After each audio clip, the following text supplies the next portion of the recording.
Amen. Isang magandang umaga po sa lahat. Sa yung mga bata po natin, doon na po sila sa kanilang pwesto. At kasama yung kanilang mga guro at yung assistant po. Amen. Hinihilihan ko na po ang lahat na tayo po ay maupo na po at magsimula na po tayo sa ating pong gawain. Ay, muli, isang magandang umaga po. Batiin natin yung mga katabi natin. Good morning! O yung wala katabi, batiin niyo yung katabi.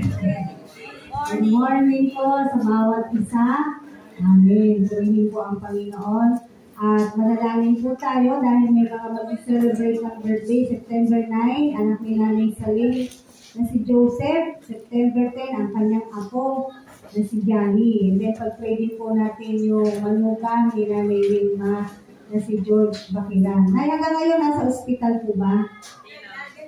Nakalabas na. Opo, sige po. Patuloy na ipanalangin po natin yung kompletong kagalingan sa manugang ni Nanay Wilma. Sige po, mahilingan ko na po ang lahat na tayo po ay tumumuna at manalangin na po tayo.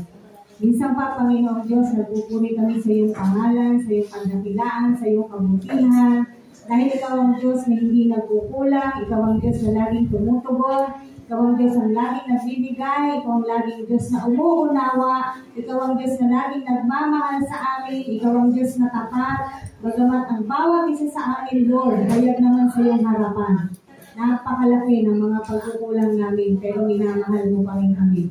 Salamat po, Panginoon. Nawa, O Diyos, patuloy na mangusap ka at ang kapahayagan mo sa bawat salita na mapapag-aralan po namin, maging yung mga napag-aralan na, nawa hindi ito nawala. Banal na Espiritu, patuloy na mabuhay ang mga salita mo sa puso at kaisipan ng bawat mananampalataya na nais sumunod sa iyo, na nais na maging tapat hanggang wakas. Kasi yung mananatiling tapat hanggang wakas, siya lamang yung makapagmaliligtas. Yun ang sinabi mo sa iyong salita at hindi po yun galing sa aming Panginoon. Kaya ang dalangin ng bawat isa sa amin, manatili kaming tapat sa kabila ng mga nararanasan, sa kabila ng mga kaabalahan, sa kabila ng kung ano-ano mga ginagawa, O Diyos. Ang dalangin namin, Panginoon, patuloy, O Diyos, matutunan ng bawat isa sa amin ano ang tunay na mahalaga, lalo na sa buhay na to, sa panahon po namin ngayon, O God. Napakarami, Panginoon, ng mga nagiging kaagaw ng pansin namin, nagiging kaagaw, O Diyos, ng mga mata, nagiging kaagaw, Panginoon, ng aming buhay.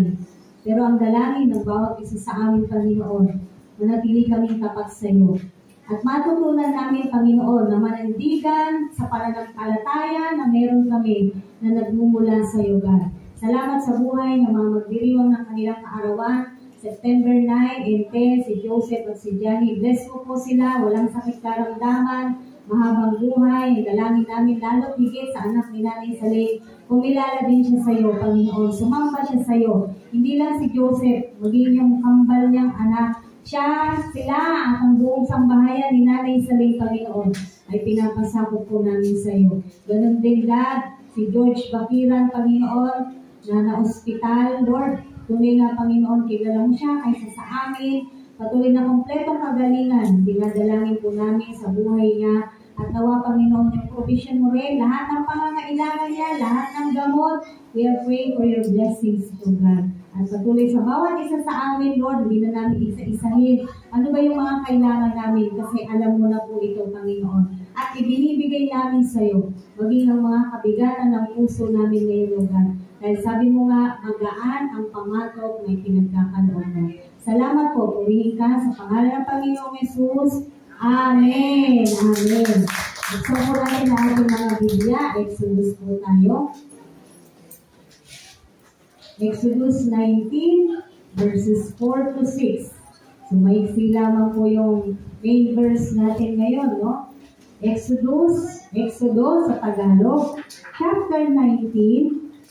Thank you po. Verses 4 to 6. Nakita na po natin? Ayan, basahin po natin kung nakita na po natin. Nakita ninyo ang ginawa ko sa mga Ehipsyo. At tulad ng pangangalaga ng agila sa kanyang mga inakay. Kayo'y aking kinupko. Kung susundin ninyo ako at hindi kayo sisira sa pakikipagtipan ko sa inyo, kayo ang magiging bayan kong hinirang. Ang buong daigdig ay akin, ngunit kayo'y aking itatangi. Kayo'y gagawin kong bayan ng mga saserdote na maglilingkod sa akin, nakatalaga sa akin. Yan ang sabihin mo sa mga Israelita. So ito po ay kausap ni Yahweh si Moises. At ito po yung sinabi ni Yahweh na dapat sasabihin din ni Moises sa mga taga-Israelita. Ito po yung mensahe ni Yahweh sa kanila. At ito rin po ang mensahe ng Diyos sa atin sa araw na to. Panalangin po natin ang ating word. Lord, salamat po. Ano man ang mga nakapaloob na mensahe dito po sa mga verses na binasa po namin. Holy Spirit, teach us. Holy Spirit, may we understand and grasp everything, Panginoon, na nakapaloob na mensahe sa mga aaralin namin ngayon, O God. And Lord, inaalis namin anumang mga katigasan ng puso, katigasan ng ulo, at hayaan mo, Panginoon, na tanggapin namin ano ang iyong papahayagan, lalo na po sa buhay ng bawat isa sa oras na to. In Jesus' name, Amen. Amen. So magpapatuloy po ang ating pag-aaral sa tinatawag po nating revival because that is our prayer. Amen. Again, pagka humingi po tayo ng revival, o pag sinabi nating revival, bakit natin hinihingi ang revival? Kasi, ano po? Why do we ask revival in our church? Tapos, ang prayer ng International Vision, revival for our nation. Bakit po? Bakit nire-revive? Kasi, nagigingalo na. Tama. Sino ba nire-revive ng mga doktor? Yung mga nag-50-50. So, pag na-revive, na-restore. Bumalik ang buhay. Nagkaroon uli na, sabi na, second chance. Panibagong buhay. Amen. So, tayo po, humihingi tayo ng revival sa ating Panginoon. Bakit? Dahil naghihingalo. Nakita po natin, September, ngayon, no? First Sunday of September. Marami na naman tayong makikita magaganda sa labas. Mga Christmas tree, ayan, Christmas light, at nagsimula ng kumanta, lumabas na si Jose Marichan, ayan. No po, but then again, we do not do all those things. Amen. Maliwanag na po sa inyo itong bagay na to patungkol po sa selebrasyon ng mundo. Hindi po masamang i-celebrate. Uulitin ko. Hindi masamang i-celebrate yung kapanganakan ni Jesus Christ kung talagang yun ang sineselebrate. Pero alam naman natin na hindi yun ang sineselebrate ng mundo. Tama po. Kaya hindi po tayo nakikiisa sa kanilang mga ginagawa. Pero sa loob ng SCM, alam niyo ba, meron tayong Christmas light. Ito sa loob. Meron tayong Christmas light. Paano po ang takbuhan ng Christmas light? Paano ang takbuhan ng Christmas light? Sige, sabi nila si Josie. Ano to? Ha? Nagtutwinkle. Sige, sa mas malinaw na salita, ayaw niyo sabihin, ha? Gusto ko sa inyo magmula. Ano to? Ha? Patay sindi. Yan. Ayaw pa nilang diretsahin. Patay sindi lang naman. Ganun daw. The close open. May Christmas light tayo sa loob. Hindi na tayo lalabas. Nandito na sa loob ang Christmas light. Patay sindi. Amen? Kita niyo yung mga yan. Salamat, medyo may ilan na yun. Pero madalas, iilan lang yan. Bakit? Patay sindi. Pag gusto, nandyan. Pagka, wala dyan. No? Yun nakakalungkot. That's why we need revival. Mga kapatid. Palagay ko naman, kayo gusto nyo ng tagumpay. Tama po ba? Ngayon, maghahanap ko ng tagumpay sa SCM, ikaw wala. Paano magtatagumpay? Iilan lang tayo. Tapos nawawala pa yung karamihan. How do we the victory kung wala pong iilan ang mga naririto. Nakita natin, that's why we need revival. Ito po ay merong relevance sa pinag-aaralan natin o sa verse natin. Alam nyo, sabi ni Pastor Paul Lee, when I attended Ad Pontes doon sa Amadeo, revival is easy. Madali lang ibigay ng Diyos ang revival. Bakit? Diyos siya. Wala namang mahirap sa Diyos tama po ba? At wala rin imposible sa Diyos. Pero bakit hindi pa nagaganap yung ating panalangin na ma-revive ang ating iglesia? At di pa natin nakikita yung restoration. Bakit? Because there is no obedience to God. If there is an obedience to God, the revival is easy. Kung may tunay na pagsunod sa Diyos, madali lang pong ma-revive ang iglesia. Amin po ba? Nawa maging inspirasyon natin sila Pedro at yung mga ibang apostol. Kung saan, kahit sila po ay pinipigilan na magpahayag, pinipigilan na maglingkod, pinipigilan na huwag ipakilala si Jesus Christ sa mga tao, ay hindi po sila nagpapigil na kahit sino pa yung humarang sa kanila. Hindi po sila nagpapigil. Acts chapter 5, verse 29. Tingnan niyo po, Gawa. Nawa maging ganito tayo katatapang at talagang ka-eager sa ating pong kalingkuran sa Panginoon, sa ating pagkilala sa Panginoon, sa ating pagpapahayag, pagpapakilala sa ating Diyos. Ganito kina Pedro at sa ibang mga apostol ng ating Panginoong Jesus. Basahin niyo na lang po ng buo sa inyong mga tahanan dahil kukunin na lang natin yung gusto nating verse na gusto ko pong makita po natin. Sabi rito, Acts 5:29. Ngunit sumagot si Pedro, kasi nga pinagbabawalan po sila. Ngunit sumagot si Pedro at ang ibang mga apostol. Anong sagot nila Pedro? Ang Diyos ang dapat naming sundin, hindi ang tao. Sino sinusunod po natin? Mas madalas, ito po ang isa pang malungkot na katotohanan, mas madalas ang talagang sinusunod natin tao. Actually, mas takot tayo sa tao kaysa sa Diyos. Di ba? Mas natatakot tayo sa sasabihin ng ibang tao kaysa sa Diyos. Pero ulitin ko, dalangin ko po, maging ganito tayo, pina Pedro at sa ibang mga apostol. Bakit? Ano ba pinagkaiba nila Pedro sa atin? Wala! Pareho lamang din po natin silang mga tao. Pareho lamang din po natin silang tagapaglingkod ng Diyos. As a matter of fact, Peter did not study. Hindi ko nag-aaral si Pedro. Kaya kung papasahin niyo yung Acts, sabi sa kanya, nagulat yung mga tao. Kasi bakit? Ang galing-galing niya. Akala nila siya ay nakapag-aral.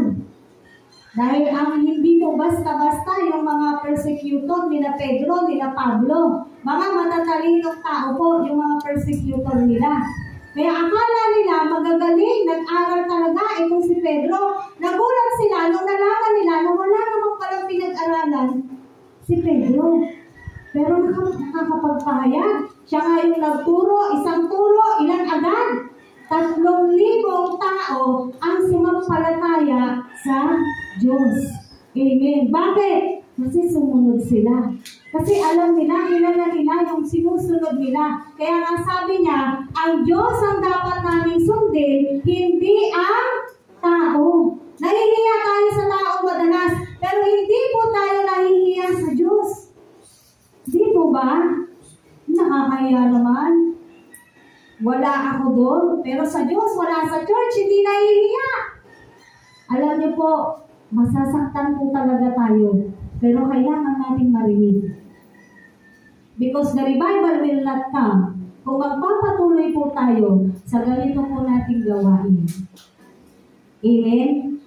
Na hindi tayo marunong manindigan, hindi tayo makapagmatigas sa pananampalataya natin, na hindi natin maipaglaban ang kalikuran natin sa ating Diyos, na wala tayong kapal na ipahayag ang salita ng Diyos. Dahil mas nauuna pa rin natin, balikan natin yung pinag-aralan natin ng nakaraan. Ano mas inuuna? Ang mga sarili. mas binibigyan pa rin halaga ang sarili. Kaya hindi pa po natin makita-kita sa ngayon ang pinagpe-pray po natin na revival. Amen. Meron pong tatlong prinsipyo ang revival. Remember, repeat, and return. Isa-isahin po natin ito. Remember, repeat, and return. Una, doon tayo sa remember. Balik tayo sa Exodus chapter 19 verse 4. Anong sabi ni Yahweh? Exodus 19 verse 4. Anong sabi ni Yahweh? Nakita ninyo ang ginawa ko sa mga Ehipsyo at tulad ng pangangalaga ng isang agila sa kanyang mga inahay, kayo'y aking kinupkop. Parang ganito. Gusto sabihin ng Diyos, alalahanin ninyo kung anong ginawa ko sa mga Israelita palabas ng Ehipto. Remember, alalahanin ninyo, napakadaming kabutihan ng Diyos, yung goodness ng God ay talagang sinundan ang mga Israelita. Amen po? Tayo po ay saksi sa pagbabasa ng salita ng Diyos kung paano hindi naman talaga pinabayaan ni Yahweh ang mga Israelita. Kaya sabi ni Yahweh, alalahanin ninyo yung ginawa ko sa inyo. Nakita ninyo ang ginawa ko sa mga Ehipsyo at tulad ng pangangalaga ng isang agila sa kanyang mga inahay, kayo'y aking kinupkop. No? Yung goodness ng God, hindi nawala.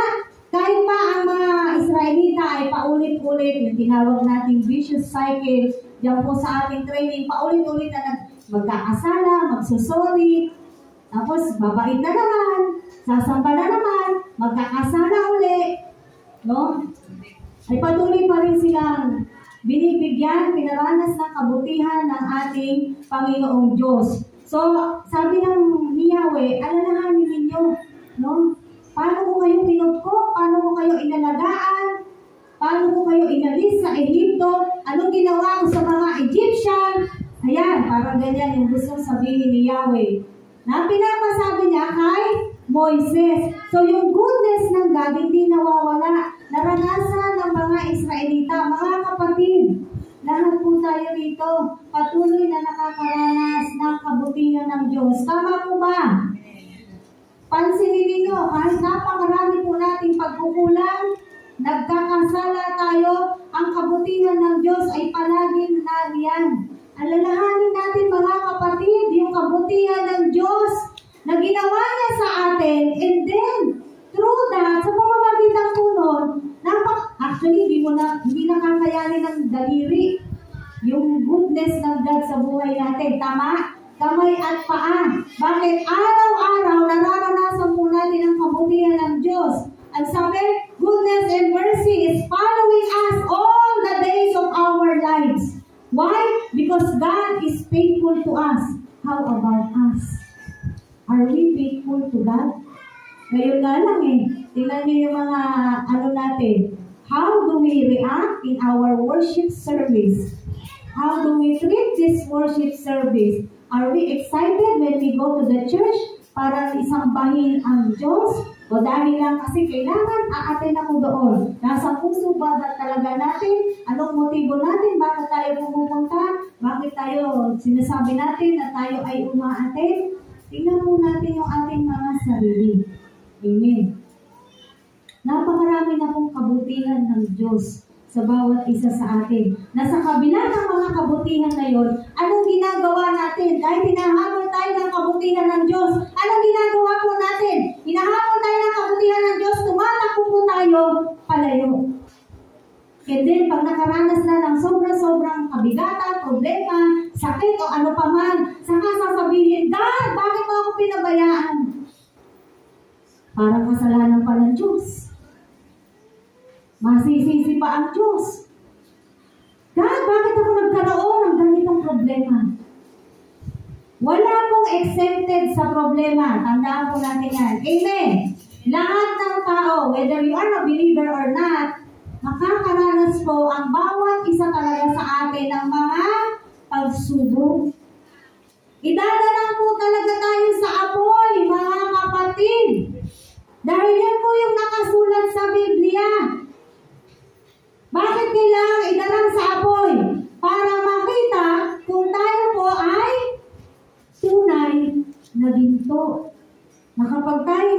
sa apoy, no? Doon malalaman kung ang isang mananampalataya ay tunay na ginto. Hindi na po natin pupuntahan yung verse na yan.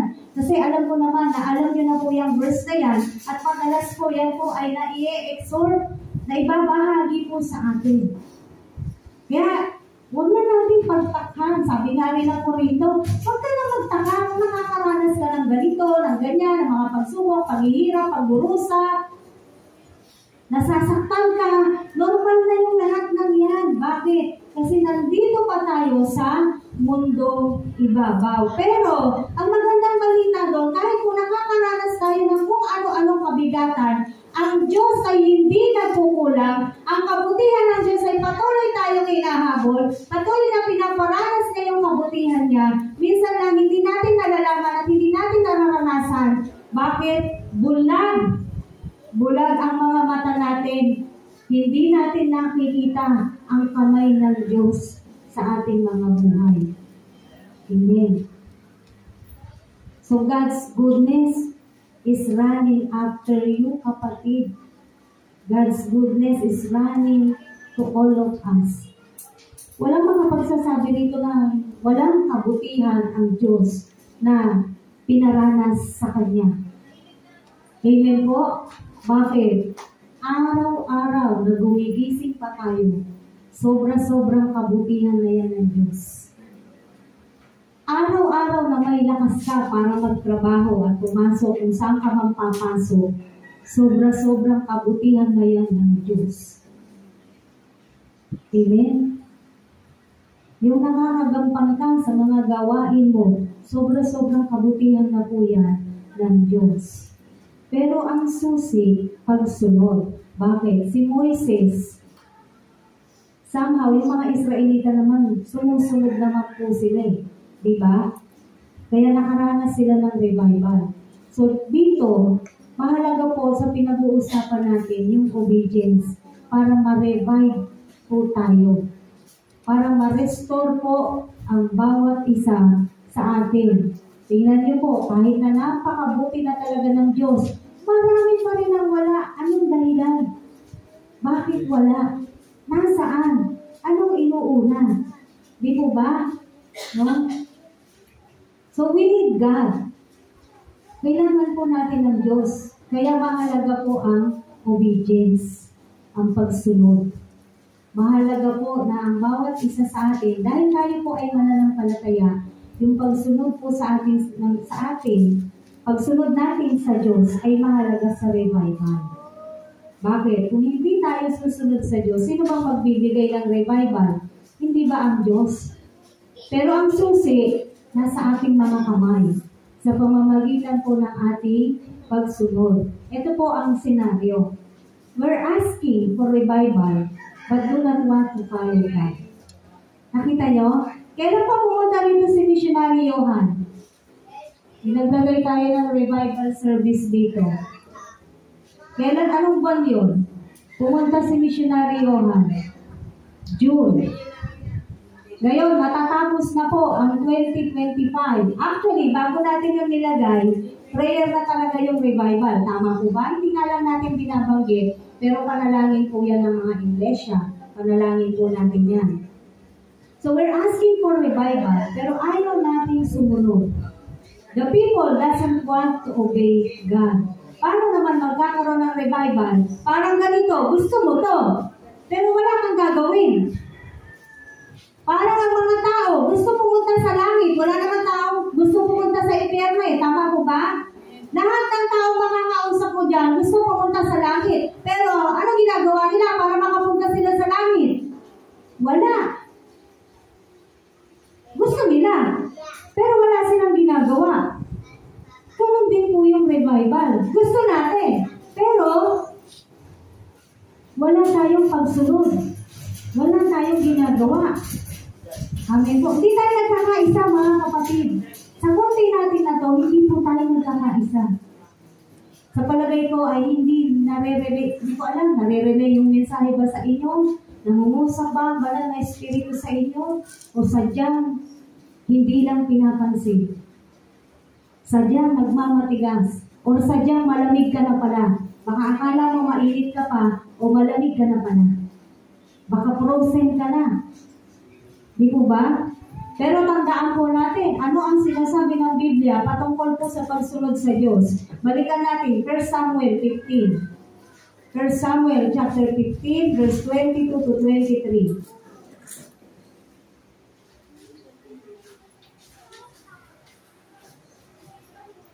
Nakita niyo na po? Unang Samuel, Kabanata 15, talata 22 hanggang 23. Tignan niyo po ito. Ang pagsunod sa kanya, verse 22 pala. Umpisahan natin sa 22. Sinabi ni Samuel, akala mo ba higit na magugustuhan ni Yahweh ang handog at hain kaysa pagsunod sa kanya? Ang pagsunod sa kanya ay higit sa handog at ang pakikinig ay higit sa haing taba ng tupa. Ang pagsuway sa kanya ay kasing sama ng pangkukulang at ang katigasan ng ulo ay tulad ng pagsamba sa Diyos-Diyosan. Pagkat sinuway mo si Yahweh, aalisin ka sa pagiging hari ng kanyang bayan. Sabi ni Samuel kay Saul, may consequence kapag sumusuway ang tao kay Yahweh. Palagay niyo ba noon lang to? Yung consequence ng disobedience? Hindi po. Nagpapatuloy po ang konsekwensya ng disobedience. Pag hindi tayo sumusunod kay Yahweh, syempre meron tayo haharapin bilang isang iglesia. Ang mga sumusuway at ang mga matitigas ang ulo, ano sabi rito? Kasi sama ng pangkukulang. Uunawain po natin ang salita ng Diyos. Ganun po kabigat kapag ang mga tao ay hindi sumusunod kay Yahweh. Kaya nga maraming mangkukulang eh. Naano nyo? Bakit? Maraming hindi sumusunod sa Diyos. At ito pa yung malungkot. Kasama ang Kristiyano. Naririnig ang salita, pero hanggang ganun lang. Naririnig naman, pero wala lang. Naririnig naman, pero wala pa rin. Tama po? So ano ba ang hindi natin nasusunod? Sa personal, yung personal nating buhay, niliin po natin. Ano ba yung hindi natin nasusunod sa Diyos? Sabi rito, no? Higit na kala mo ba magugustuhan ni Yahweh yung hain kaysa pagsunod sa Kanya? No? Akala ba natin ay okay, kakaloob tayo dyan, ay natutuwa na ang Diyos, pero hindi naman tayo sumusunod? No? Akala ba natin sapat na yung tayo ay nakapaghahandog, pero hindi naman tayo sumusunod? Salamat at nakapagbibigay ng handog, merong nagagamit ng iglesia. Hindi naman po natin yan sinasawalang tabi. Pero ang gusto nating sabihin dito, kung gano'n yung ating mga kaisipan, tayo po ay hindi po nalulugod ang Diyos sa ganong bagay. Kahit nagbibigay ka ng handog, kung hindi ka naman talaga sumusunod. Kahit nasa paghahandog, kung hindi naman tama din yung paghahandog mo, sa palagay po ba natin, tayo po ay nakakasunod? Tama po ba? Sabi ng mga ibang Kristiyano, ito, hiwa-hiwalay din ang paniniwala ng mga Kristiyano when it comes to tithes. Wala na raw yung tithes sa New Testament. Narinig niyo na to? Sinasabi, wala na. Hindi na dapat nag-iipa mo kasi wala naman na yung tithes sa New Testament. Wala naman talaga tayong mababasang tithes sa New Testament. Totoo po yan. Wala. Pero hindi ko makakalimutan yung sinabi ni Pastor Peter Tanchi. Yes, there is no 10% in New Testament because you need to give 100% to God. Nakita nyo? Why? Jesus Christ died on the cross for you. Hindi nga sapat yun eh. Kala ba natin yung 10% sapat-sapat para doon sa... Nagpapabayad ba si Jesus? Hindi. Pero yung dapa na ganun kabigat yung ginawa ng Diyos para sa iyo at para sa akin, what is 10%? Napakaliit. Ilang porsyento natitira sa atin? 90. Tama po ba? 90%. 10% ang sa Diyos. Pero hindi pa rin talaga tayo nakasusunod sa ganung bagay.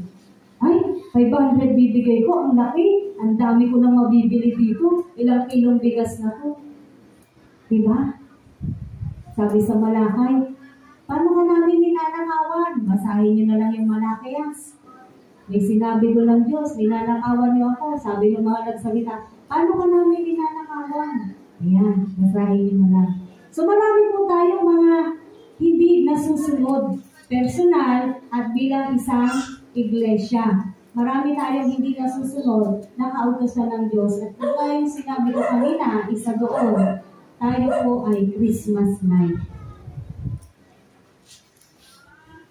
Kumukuti-kuti ka. Patay sindi. Depende siguro kung sa depende sa oras niya, depende sa emosyon niya, depende sa kalalagayan niya. Siguro kung masaya, ate. Kung hindi masaya, hindi ate. Hindi ko na po alam anong iisipin kong dahilan. Dahil lahat naman na po ginagawa natin para ang tao ay talagang lumapit sa Diyos. Hindi lang para sa attendance kung hindi kumapit sa Diyos. Pero nakita naman natin hanggang ngayon, marami pa rin alagain. Hindi tayo nakakakuha ng mga bago kasi marami sa mga tagaloob, alagain pa rin. Konting may masasabi. Konting magtatampo. Konting alam mo yung mga ganon, sobrang mga baby pa. Kaya nga hindi pa manguya yung matitigas na karne. Bigyan mo ng salita ng Diyos na medyo mabigat na. Sasama na ang loob. Hindi niya ngayon manguya. Bakit? Baby pa Nasasaktan. Bakit? Baby pa Normal naman ang masaktan, pero yung response mo, kung ikaw ay mature na Kristiyano na, ang response mo, mananatili ka sa Diyos. Dahil ang pagtutuwid at pagdidisiplina ay nakasulat pa rin sa Biblia. Parang magulang na lang. Kaya mo dinidisiplina ang anak mo dahil mahal mo sila. Ayaw mo silang mapariwara, ayaw mo silang maging masama. Tama po ba mga magulang? Ganon din ang Diyos natin. Tinatawag natin siyang magulang natin siya, mga kapatid. Alalahanin natin ang bait-bait ng Diyos sa atin. Napakabuti po ng Diyos sa atin. Sabi ni Pastor Lee, sayang wala akong kasama dun sa Outpontes Kaya wala akong matetestify na sinabi ito ni Pastor Lee. Pero sinabi niya, if you can't obey your pastor that you can see, how can you obey invisible God? Tama po. Kung hindi nyo masunod, yung pastor nyo na nakikita nyo na, paano nyo pagsusundin yung Diyos na hindi nyo nakikita? Mas mahirap sumunod sa Diyos na hindi nakikita. At ang laging mindset natin, mabait naman ang Diyos, patatawarin ako ng Diyos. Mabait naman ang Diyos, mauunawaan ako ng Diyos. Mabait naman ang Diyos, pagbibigyan ako ng Diyos. Kahit pa sumusuway ka, ganun pa rin yung mindsetting po natin. Kahit pa sumusuway na tayo, nasa kaisipan natin, mabait naman ang Diyos, maiintindihan niya ako. Amen? Ano po? So mga kapatid, alalahanin natin gaano kabuti ang Diyos sa bawat isa po sa atin. Marami tayong magiging testimony kung ano yung mga kabutihan ng Diyos na pinaranas niya na po sa bawat isa sa atin. Hindi po natatapos ang kabutihan ng Diyos sa pagpaparanas niya po sa atin. Hanggang ngayon, tayo pong lahat ay nakakaranas ng kabutihan ng ating Diyos. Lagi natin alalahanin, ang bait-bait ng Diyos sa akin, dapat magpakabait din ako. Tama? Ang bait-bait ng Diyos sa akin, dapat sumusunod ako sa Kanya. Ang bait-bait ng Diyos sa akin, nakakahiya naman. Nakakahiya sa Diyos ko. Ang bait-bait ng Diyos sa akin, natatakot ako sa Diyos ko. Baka pag hindi ko ito ginawa, yung ganun dapat do you really fear God? No? Kung takot talaga ang tao sa Diyos, palagay ko walang susuway. Pero, tayo na rin ang makakasagot na hindi talaga lubos ang pagkatakot sa Diyos dahil marami pa rin po ang mga masuwaling Kristiyano. Huwag na tayong lalabas sa mga Kristiyano na lang din. Marami pa rin ang masuwaling. Amen po. Gusto natin ang revival. Sabi ko sa GC natin, mag-imbita kayo ng kahit isa, tas dali nyo dito. Hindi naman kayo yung magpapahayag. Ako naman yung magsasalita. Ang tulong lang na hinihingi ko, mag-iimbita kayo, dadalhin nyo dito, ako magpapahayag, ako magsasalita. May nangyari po bang gano'n? Wala po.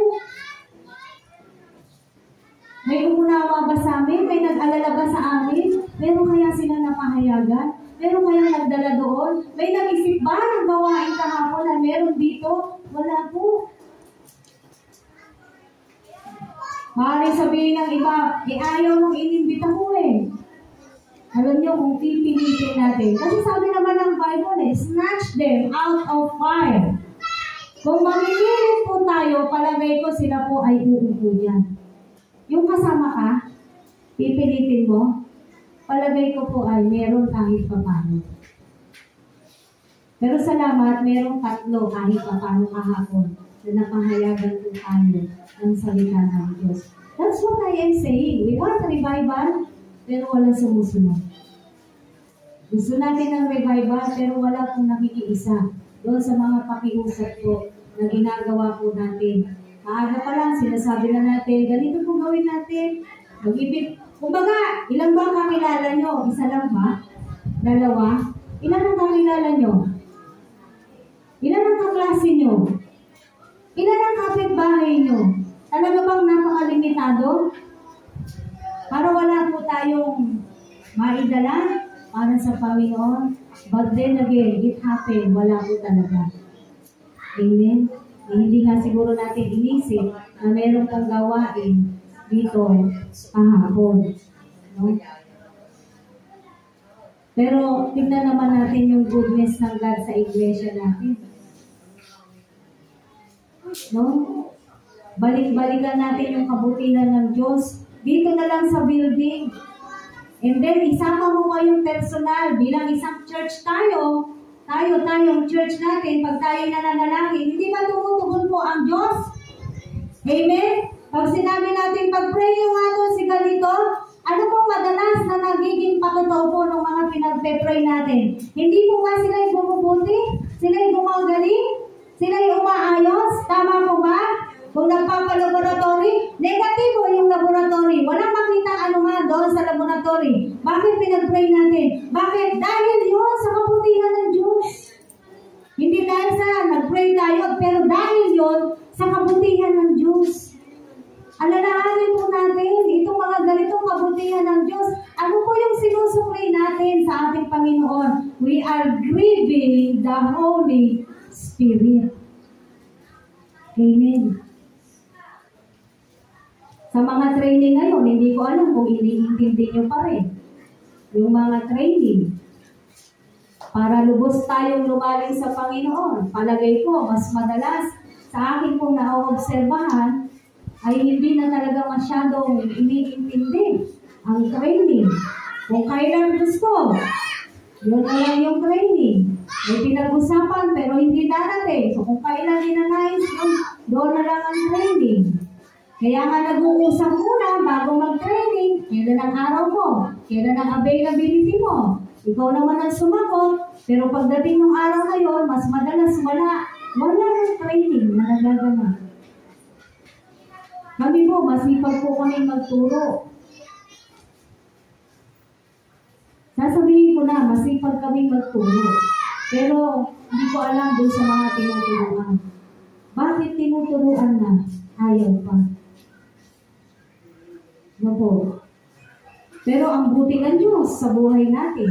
Tama? Ang galing ng Diyos sa buhay natin. Makapangyarihan ng Diyos sa bawat isa sa atin. Dakila ang Diyos. Kumbaga, ang Diyos ay Diyos. Hindi niya binabago yung kanyang characteristics base sa ginagawa po natin. Pero, ang magdurusa ng consequence ng ating mga ginagawa, syempre, sino yun? tayo bilang isang iglesia. Hindi po ito dinadala ng isa o dalawang tao na. Dinadala po ito ng isang buong iglesia.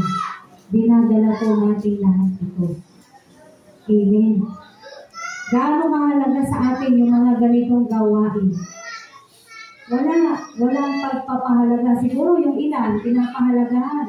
Pero marami, walang pagpapahalaga. Mapalad na lang talaga kung may aabot na makatapos ng isang taon sa ating discipleship training. Kaya nga sabi, manatiling tapat hanggang wakas, siya yung magliligtas. Gusto maging alagad ni Kristo, siya magpapatuloy. Marami naman po tayong masasabi. Kasi ganito eh.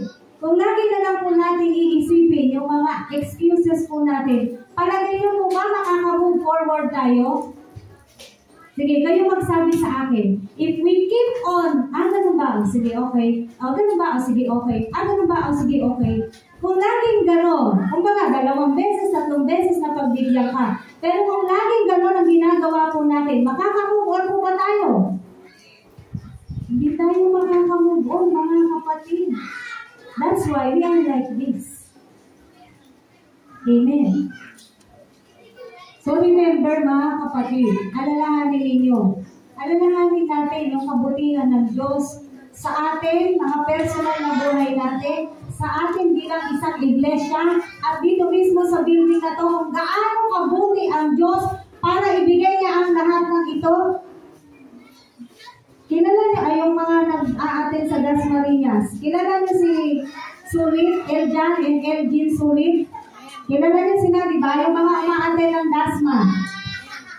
Kasama namin yung nanay nila na na-ordain as reverend last August 25. Nakita niyo yung church nila? Sino nakakita na ng church nila, Eljan at ni Elgin? Sa FB. Hindi niyo nakita yung church nila? Yero! Ito lang to. Yan lang, ganyan lang. Layo lang lang nito. Yero lang. Tapos anong cover nila? Magkabila, kurtina, lupa, at merong ilang upuan. Ganun lang po yung church nila. Bukas lahat. Ang sarado lang yung taas. Tapos ang daming nagre-reklamo sa kanilang mga churches. Ganun lang yung church building nila. Kaya nga sabi ko, lubos-lubos ang gratitude ko dito sa Lord dahil tingnan mo yung ginawa ng Diyos dito. Isipin lang natin kung yung mga kabutihan ng Diyos sa iglesia na to, talagang maglilingkod ka eh. Hindi ka titigil eh. Dahil sa kabutihan ng Diyos, the goodness of God is running in this place. Pinapakita niya, physical, spiritual, yung kabutihan po ng Diyos, pinapakita niya sa atin at pinaparanas niya po sa atin. No? Hindi nga ako makapaniwala. Sabi ko, ito ba yung church nila? Maliit lang. At ang cover nga lang, yung bubong. Tapos yung iba nga, ganito na. Buti nga ito, air continuous. Buti, sementado na yan. Mainit, yes, kasi hindi pa aircon. Pero alam mo, kahit mainit, okay lang eh. Amen po. Bakit? Ang buti-buti ng Diyos sa atin. Hindi ko sinabi hindi mabuti ng Diyos sa kanila. Balang araw, magkakaroon din sila. Hindi pa lang siguro ngayon, panahon lang naman yan. Pero naniniwala ako, balang araw, bibigyan sila, pagkakalooban sila ng Diyos. So the goodness of God is very visible to us, mga kapatid. Very visible, nararanasan natin, no? Sana may talab. Pangalawa, ulitin natin. Anong uulitin natin? Efeso 2, 1:5. Mga natutulog, pakikalabit. Minsan lang naman po tayo nandito, tiisin na po natin.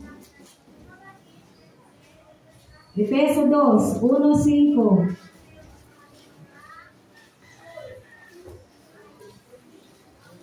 Noong unay mga patay kayo dahil sa inyong pagsuway at mga kasalanan. Sinunod ninyo noon ang masamang takbo ng sanlibutan ito at napailalim kayo sa prinsipe ng kasamaan, ang espiritong naghahari sa mga taong suwail. Dati tayo'y kabilang sa mga ito, namuhay ayon sa pita ng laman at sinunod ang masamang hilig ng katawan at nag-iisip. Kaya't sa ating likas na kalagayan, kabilang tayo sa mga taong kinapupuotan ng Diyos. Verse 4, subalit napakasagana ang habag ng Diyos at napakadakila ang pag-ibig na iniukol niya sa atin. Tayo'y binuhay niya kay Kristo kahit noong tayo'y mga patay pa dahil sa ating pagsuway. Naligtas nga kayo dahil sa kanyang kagandahang loob. Verse 6, ay hanggang verse 5 lang po. Makita mo natin dito, ano yung uulitin po natin? Dati na tayong dati tayo yung sabi nga, masuwayin, makasalanan. No? Tayo mga patay dahil sa ating pagsuway at mga kasalanan. Pero napakasagana ng habag ng Diyos at napakadakila ang kanyang pag-ibig na iniukol niya sa atin para tayo ay buhayin niya ulit, no? At nagkaroon tayo ng kaligtasan. Amen. So mga kapatid, nilinis na po tayo ng Diyos. Alalahanin po natin yung unang nating pag-ibig. Ulitin natin, dati gustong-gusto natin sa church. Nung bagong born again tayo, gustong-gusto natin laging Sunday. Nung bagong born again tayo, gustong-gusto natin laging sumasamba. Diba? Ganyan po tayo noon. Mga kapatid, ulitin natin. Dati basa tayo ng basa ng Bible. Dati talagang yung prayer natin, hindi tayo maistorbo. Kapag tayo ay nananalangin, uulitin lang po natin lahat kung paano natin minahal ang Diyos noong una sa ating mga buhay. Repeat. Repeat all the basic things that we do spiritually for our God. Uulitin lang po natin. Dati excited ka kapag araw ng linggo, ulitin mo lang yung kaganakan na yun na alam mo, Sabado ngayon, bukas ay araw ng linggo, Lord, eto susuot ko. Yung gano'n, di ba, pag excited ka, nire-ready mo na lahat. Tama po ba? Para kung makikipag-date ka, ganito, o sino yung mga nakikipag-date? Ayaw pa kumari magtaas ng kamay. Di ba, bago makipag-date, nire-ready na yung yung damit, hindi nga mapakali eh. Walang maganda, dami ng damit, wala rin maganda. Di ba, minsan gano'n? Walang maganda, walang bagay sa akin, dami ng damit. No? At nakailang na yun, nakailang palit na yun, tingin sa salamin. Bakit? Kasi excited siya. Dahil makikita niya yung kanyang iniirog. Amen po ba? Sana ganun din tayo sa Diyos. Lord, bukas, magkikita tayo ulit, sasabayin kita, God. Ito yung handa ko. Sinabi ko bang, kailangan nakaano kayo Hindi, pero kung excited ka, somehow, talagang pinaghahandaan mo yung araw ng pagsamba. Dahil iniintindihan niyo po yung punto ko.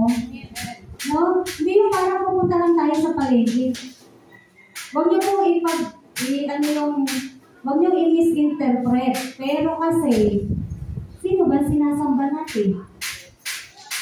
Ang Diyos. Sino kaharap natin? Ang Diyos. Pag tayo haharap kay Mayor, palagay nyo ba ganyan ang outfit nyo? Di ba gagandahan nyo din? Tama po ba? Ay, ikaw kakausapin, maghahanda ka. Di ba? Huwag na kay Mayor. Kasi sabi, hindi daw. Si BBM. Harap mo si BBM, di ka ba maghahanda? Di ka maliligo? Di ka magpapabango? Kahit pa paano, maghahanda po tayo. Tama po ba? At very proud ka. Sasabihin mo pa, uy, alam mo ba, kakausapin ako ni BBM. Oh, hindi ka ba magiging proud? Presidente ng Pilipinas kakausap sa'yo? Uy, may meeting kami ni BBM. Aba, sino ka para ma-meeting ni BBM, di ba? Pero imimit ka ni BBM. So, ipagmamalaki natin talaga yan. Sino na yung nagmalaki? Uy, bukas, kakasamahin ko ang Panginoong Diyos. Bukas, sasamba ako sa Panginoong Diyos. Bukas, napili ko ang Panginoong Diyos. wala naman po. No? Hindi tayo ganun. Yun po yung katotohanan. Pero mga kapatid, ulitin natin. Kasi sabi dito, dati tayong mga suwain. Yung mga meron ng, yung may mga ganito pa rin, yung mga taong hindi pa nakakakilala sa katotohanan. Pero tayo po ay kumilala na sa katotohanan, alam na natin kung ano ang tunay. Sabi nga rito, napakasagana ng habag ng Diyos para tayo ay bigyan niya ng bagong buhay. So, uulitin lang natin yung ating unang pag-ibig sa ating Diyos. Mababasa yan sa Revelation, tama po ba? Yung, ano sabi doon? Yung first love. Yung chapter po ba yun?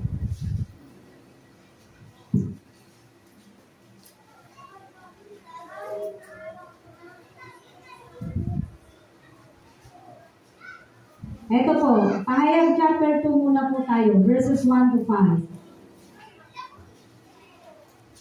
Isulat mo sa mga anghel ng iglesia sa Efeso. Ito ang pinasasabi ng may hawak ng 7 bituin sa kanyang kanang kamay, ang lumalakad sa gitna ng 7 ilawang pinto. Nalalaman ko ang mga ginawa mo, ang iyong mga pagpapagal at pagtitiyaga. Alam kong namumuhi ka sa masasama. Sinubok mo ang mga nagpanggap na apostol at napatunayan mong sila'y bulaan. Alam ko rin matyaga ka, nagtiis ng maraming hirap, alang-alang sa akin at hindi nagmupaypay. Ngunit ito ang ipinagdarandam ko sa iyo. Nanlalamig ka na sa akin. Hindi mo na ako mahal tulad ng dati. Verse 5, alalahanin mo ang dati mong kalagayan, pagsisihan mo at talikdan ang iyong masasamang gawa, at gawin mong muli ang mga ginawa mo noong una. Kapag hindi ka nagsisi, paririyan ako at aalisin ko sa kinalalagyan ang iyong ilawan. Nakakatakot po. Anong sabi doon sa huli? Pag hindi tayo nagsisi, paririyan ang Diyos at tatanggalin niya ang ating ilawan. Kaya yung pumuputitap, aandak-andak na ilaw, pati yun, mawawala na ng lubusan kung magpapatuloy po tayo sa ating pong pagsuway. Anong sabi ng pahayag? Hindi mo na ako mahal katulad ng dati. Nanlalamig ka na sa akin. Yan. Wala na yung excitement. Nanlalamig na nga eh. Wala na yung kasiyahan na makikipagkita sa Diyos. Wala na yung kasiyahan na sasamba sa Diyos. Wala na yung kasiyahan na pumunta sa iglesia. Wala na yung kagalakan sa puso na makikipag-fellowship sa mga kapatid sa pananampalataya. Bakit? Nanlalamig na. Kaya sabi sa atin ng Bible, alalahanin mo ang dati mong kalagayan, pagsisihan mo at talikdan ang iyong masasamang gawa. Kasi kung hindi daw po natin yan gagawin, aalisin. Paririyan ako at aalisin ko. Ano sabi niya? Aalisin ko sa kinalalagyan ang iyong ilawan. Meron pa namang konting ilaw. Pero wag po nating hayaan lubusang itong mamatay. Amen. Kasi kapag ang Diyos ang nagtanggal ng liwanag, mahirap na po talaga. Wala na tayong magagawa. Pagka binigay na lahat ng Diyos sa atin, pero nananatili po tayong malamig sa Kanya, nananatili po tayong masuwayin sa Kanya, hindi tayo sumusunod sa Kanyang mga utos. Pag ang Diyos ang kumilos, magsisisi na lang tayo. At sasabihin mo na lang, sana dati sumunod ako. Sana noon ginawa ko to. Sana. Puro ganun na lang yung magagawa natin. Sana. Bakit? Nasa huli nga ang pagsisisi. Kaya ngayon pa lang, sinasabi na po sa atin na kung nanlalamig po tayo sa ating Diyos, muli po tayong humingi sa Panginoon ng kainitan. Siya lang din naman yung makakapag-provide po nito sa atin eh. Pero magiging malaking tulong po na makaranas po tayo ng pag-iinit sa presensya ng Diyos, magiging malaking tulong po ang bawat kapatid, ang bawat mananampalataya. Nakakapagpalakasan po ang bawat isa sa atin. Amen.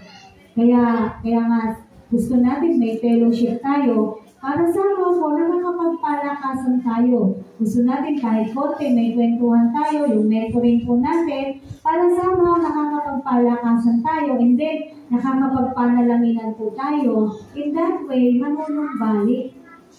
Na-miss ko to Dati ganito ako parang ganyan ba? Di po ba? Tandaan po natin. Alam naman natin na itong lahat pero sinabi pa rin sa Bible. Alam ko naman lahat ng ginagawa mo. Diba? Yung nabasa natin sa pahayag. Alam ng Diyos, maging yung ginagawa natin, yung emosyon natin. Sabi nga niya, alam kong namumuhay ka sa masama. Kaya alam niya yung emosyon natin. Alam lahat ng Diyos. Wala po tayong maitatago sa ating Panginoon. Kaya, mga kapatid, ibalik natin yung first love. Sa mga English version po ng Bible, sabi nga dyan, ay first love. Ibalik po natin yung ating unang pag-ibig sa ating Diyos. Kung paano minahal natin siya noon, nanlamig ka, then bumalik ka. Amen po ba? Ibalik natin yung unang pag-ibig sa pamamagitan ng pag-alala sa mga ginawa ng Diyos, kabutihan ng Diyos sa atin, sumamba, and then makipag-fellowship po tayo sa mga kapatid sa pananampalataya, makiisa po tayo sa mga gawain, no? Hindi ko naman sinabing wag na kayong magtrabaho Wag na kayong mag-aral. Wala po akong sinasabihan ganyan dito, na wag ka na magtatrabaho wag ka na mag-aaral Wala po kayong maririnig sa akin na ganyan. Pero ang gusto ko pong sabihin at tinuturo sa atin ng Diyos, matuto natin i-priority ang ating pong Diyos. Alam natin dapat sino ang pinakamahalaga sa buhay po natin. Amen mga kapatid. Kaya sabi rito, ulitin lang natin, gawin natin ulit kung ano yung mga ginagawa po natin noong una. Buti pa si Bololoy, gusto sa church. Hindi, gusto talaga lang dito. Pag kaya nandyan, pumapasok siya dito.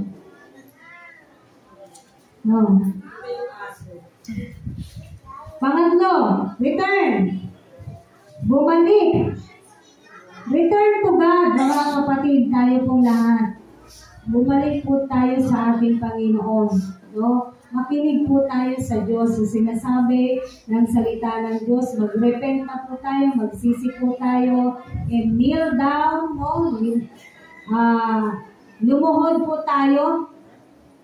Bakit kailangan natin gawin to? Kasi tayo yung may kailangan sa Diyos. Ang Diyos, wala siyang kailangan. Amen po? Tayo po ang may kailangan sa Diyos. Kaya tayo yung makikiusap. Tayo yung luluhod.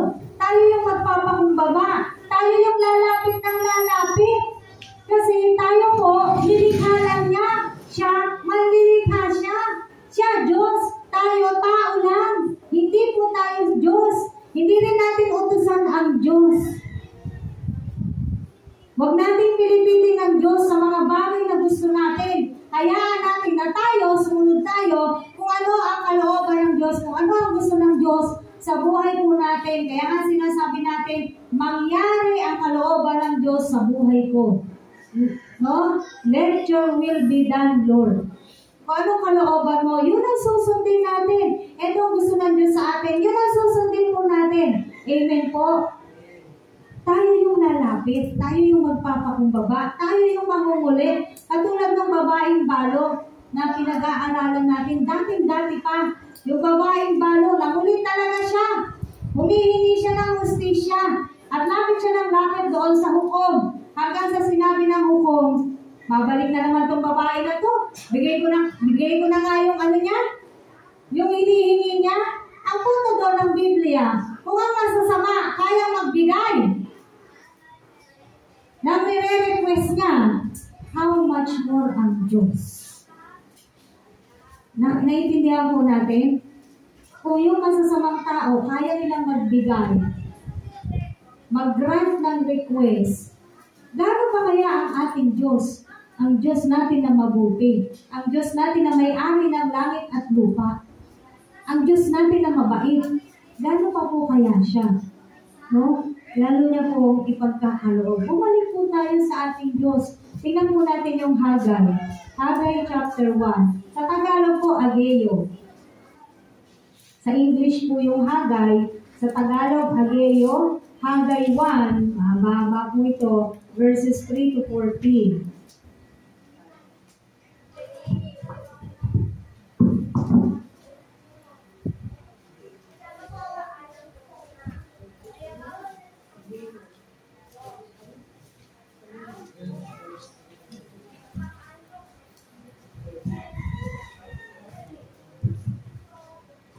Nakita niyo na po? Hagay or Ageo, chapter 1, verses 3 to 14. Dahan-dahanin po natin basahin. Doon na lang tayo sa verse 3. Sinabi nga ni Yahweh sa mga Israelita, sa pamamagitan ni Propeta Ageo, magaganda, maaayos ang inyong mga tahanan. Ngunit pinababayaan ninyong wasak ang aking bahay. Isipin ninyo ang inyong kalagayan. Marami ang inyong inihahasik, ngunit kakaunti ang inaani. Kumakain nga kayo, ngunit hindi nabubusog. Umiinom kayo, ngunit hindi nasisiyahan. Kumikita nga ang mga manggagawa, ngunit ang kita nila ay parang nahuhulog sa buslong butas. May damit nga kayo, ngunit hindi makaalis ng ginaw. Isipin ninyo ang nangyayari sa inyo. Kumuha kayo ng kahoy sa bundok, gawin ninyo uli ang templo, at doon ko ihahayag ang aking kaningningan. Sa gayon, ako'y masisiyahan.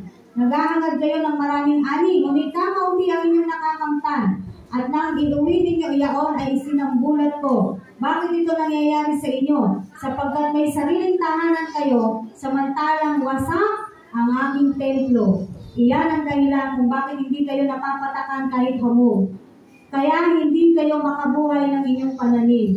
Iyan nga ang dahilan kung bakit po kayo pinararanas ng tagtuyot. Kaya si Zorobabel, si Josue at ang mga Israelitang nakabalik mula sa pagkatapon ay sumunod sa sinabi ni Yahweh sa pamamagitan ni Propeta Ageo. Nagkaroon sila ng takot kay Yahweh.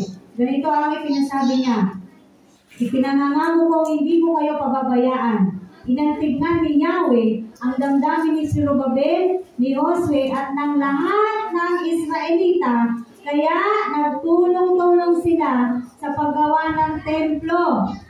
Verse 15, yun na po yung paninimula nila ng paggawa. Amen. Ngayon po, nasasagot ano yung kalagayan ng ating iglesia. Magaganda yung bahay natin, pero wasak ang kanyang templo. Ay, pastora, hindi naman ito wasak. Hindi naman ito yung sinasabing wasak eh. Alam niyo kung ano yung wasak na templo?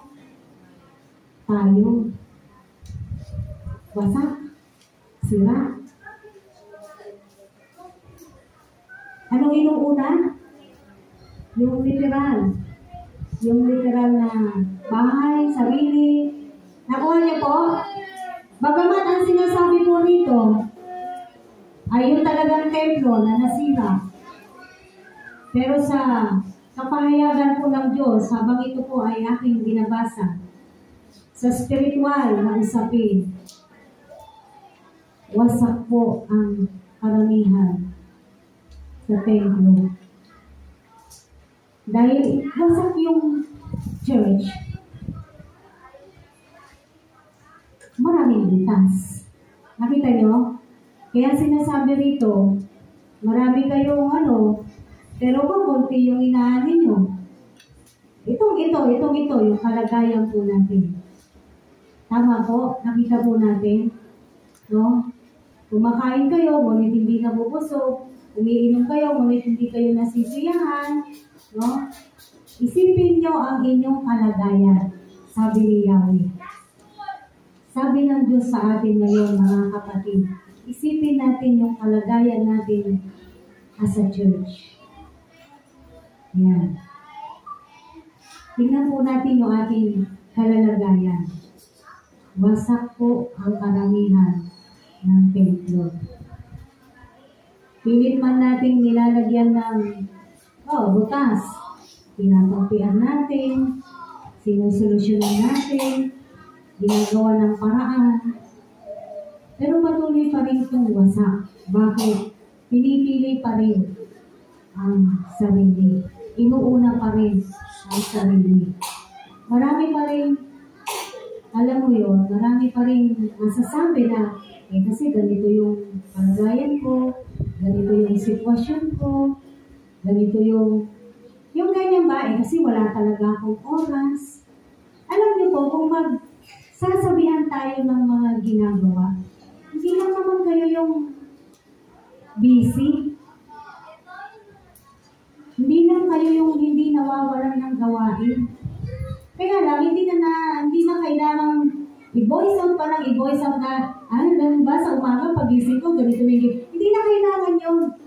Kasi nga, kung magpapatuloy tayo sa mga excuses natin, kasi tingnan mo ha, sabi nga kanina, si RC, would you mind going to example yung sinabi niya kanina?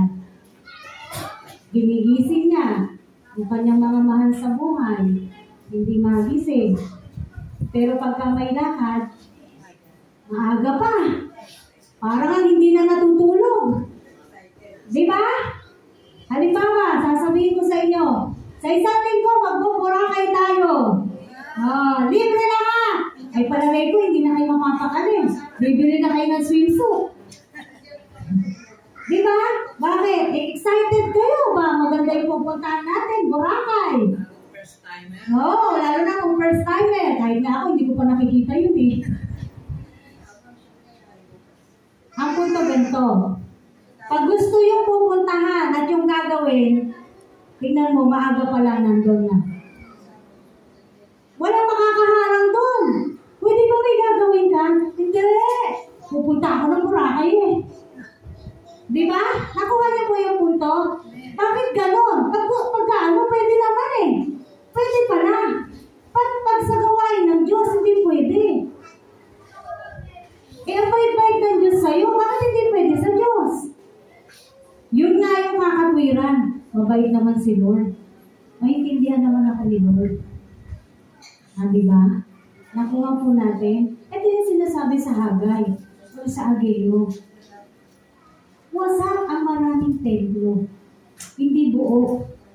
Hindi buo sa puso, sa sarili, ang pagiging Kristiyano, ang pagiging mananampalataya. Marami namang Kristiyano, kinikilala nila yung kanilang kakulangan, yung kanilang kahinaan. Tama naman yun. Lahat tayo may kakulangan, may kahinaan. Tama naman po yun. Kinikilala mo na ikaw ay nagkukulang. Pero alam niyo ang problema sa ganoong Kristiyano? Hanggang pagkilala lang. Alam lang nila, nagkulang sila. And then, after that, ano gagawin mo ngayon? Wala. Kinilala niya lang na kulang siya sa Diyos. Naiintindihan niyo po ako? I-recognize niya lang yung sarili niya na kulang siya sa Diyos. Pero, wala nang paghakbang. Wala nang gagawin. Wala nang ginagawa. Bakit? Kinilala niya lang. Bahala kayong magtapal ng mga sira-sira dyan. Bahala kayong umayos, magkumpuni ng mga wasak na templo. Hindi po namin yun magagawa. Kasi sarili po namin yan. It is between you and God. Between me and God. Ngayon, kung gusto mong magpaayos, aayusin ng Diyos ang kanyang templo. Pero kung patuloy mo siyang hindi inuuna, ikaw na talaga yung sumisira ng templo. Ikaw na talaga. Wala na rin kinalaman ang kaawan. Wala na kinalaman si Satanas. Ang number 1 na kalaban po natin ay mga sarili po natin. Tama? Number 1 na kalaban natin ay mga sarili natin. Ano sabi ng Biblia? The spirit is willing, but the flesh is weak. Mga kapatid, hanggang kailan magiging mahina yung gusto ng laman natin? Hanggang kailan tayo magnanais na malagumpay yung espiritu kaysa sa pita ng ating laman? Hanggang kailan? Amen? Bilang pangwakas, punta po tayo sa Malakias 3:7. Sabi po dito, Malakias chapter 3 verse 7.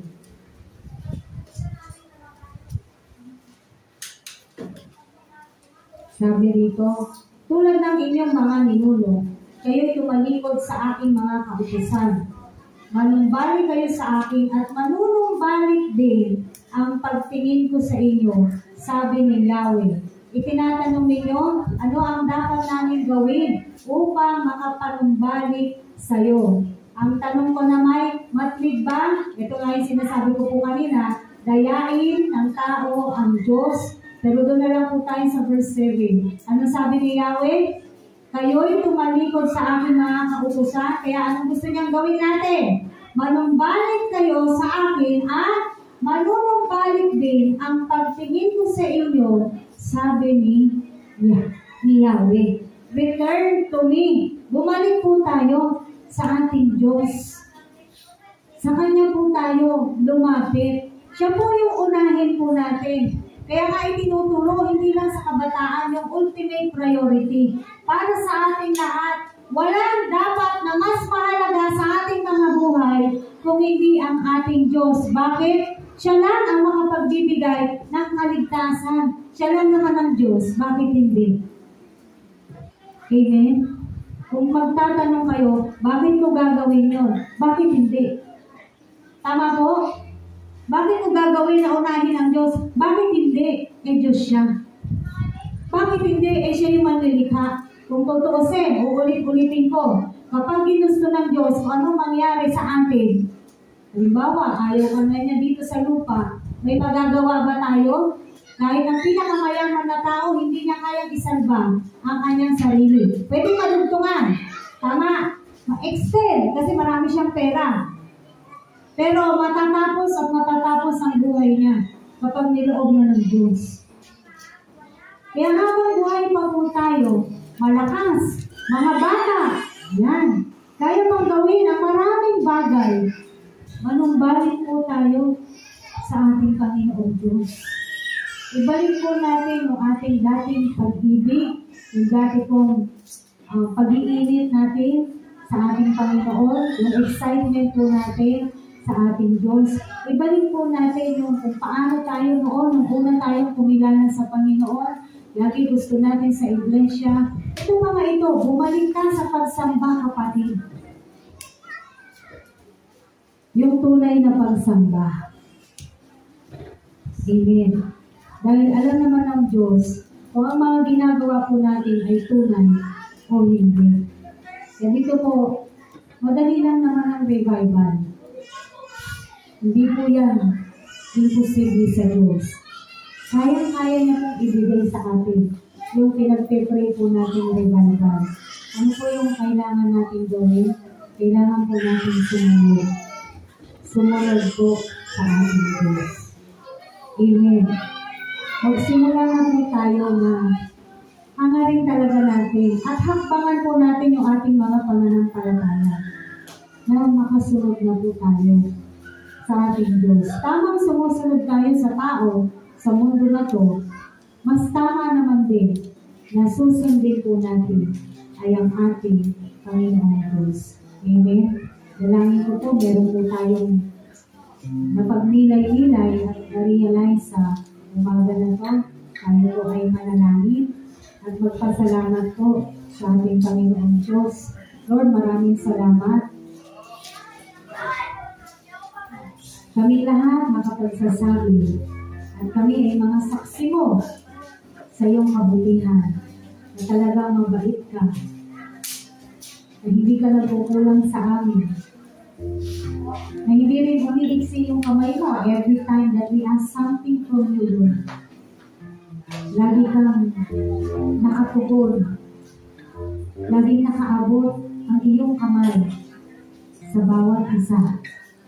Kahit nga hindi kami mismo yung pinagpipray yung mga sarili namin eh. Kahit yung mga mahal namin sa buhay. Nandoon din ang mga kamay mo sa kanila, O Diyos. Patuloy na pinapakita mo sa amin kung gaano ka kabait, kung gaano ka kabuti, kung gaano ka kadakila, O Diyos. Nawa ang bawat isa ay lubusang matuto at lubusang sumunod sa iyo, Panginoon. Magpakumbaba kami sa iyong banal na harapan. Kilalanin ka namin muli bilang aming Diyos, bilang aming tagapagligtas, bilang aming Ama, na nakakaalam ng mabuti sa kanyang anak.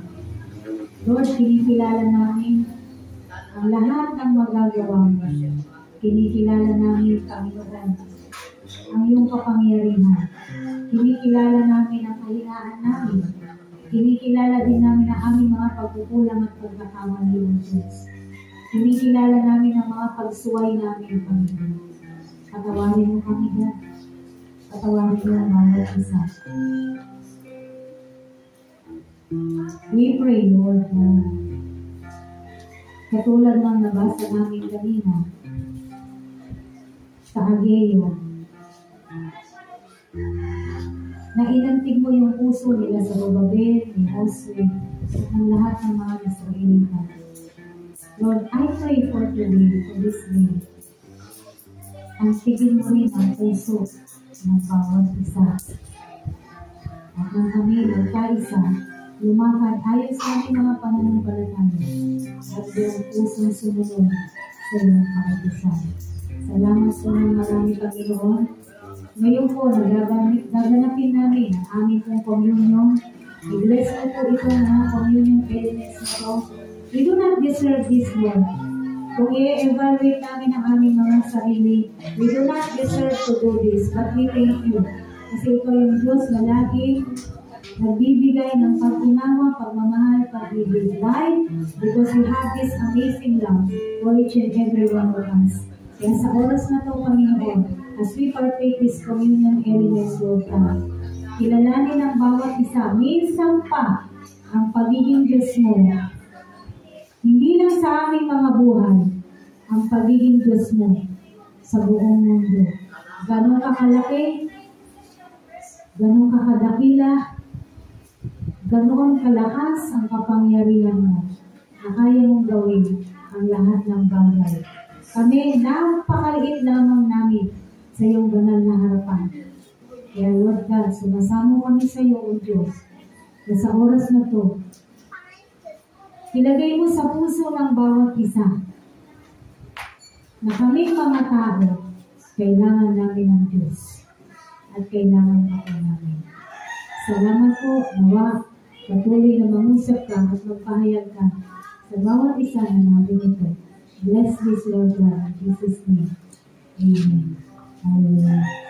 Manatili po tayo sa presensya ng pananalangin habang hinihintay po natin ang ating mga communion. Hallelujah.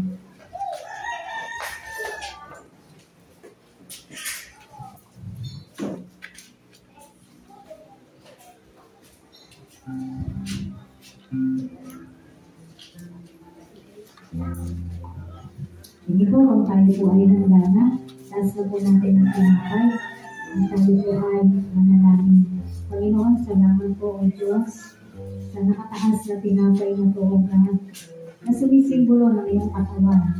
At kung saan ang katawan mo sumalo lahat ng sakit, lahat ng hirap, hanggang sa mamatay yung physical mong katawan, hanggang sa iyong kamatayan, Lord God. Lahat ng ito tiniis mo alang-alang sa amin. Kaya salamat po. We are so thankful and grateful because of your amazing love. Kainin po natin. Ngayon din ba, ang batas ng ubas na po, Panginoon, Lord, that symbolizes your blood. Panginoon, malinis ang dugo mo. Hindi ikaw yung kasalanan kami yun. Pero dahil sa amin, ikaw yung naging kasalanan. Kapalit ang pagtingin sa amin ng Diyos ng pagiging isang matuwid. Salamat po. Salamat po. Inumin po natin. Amen.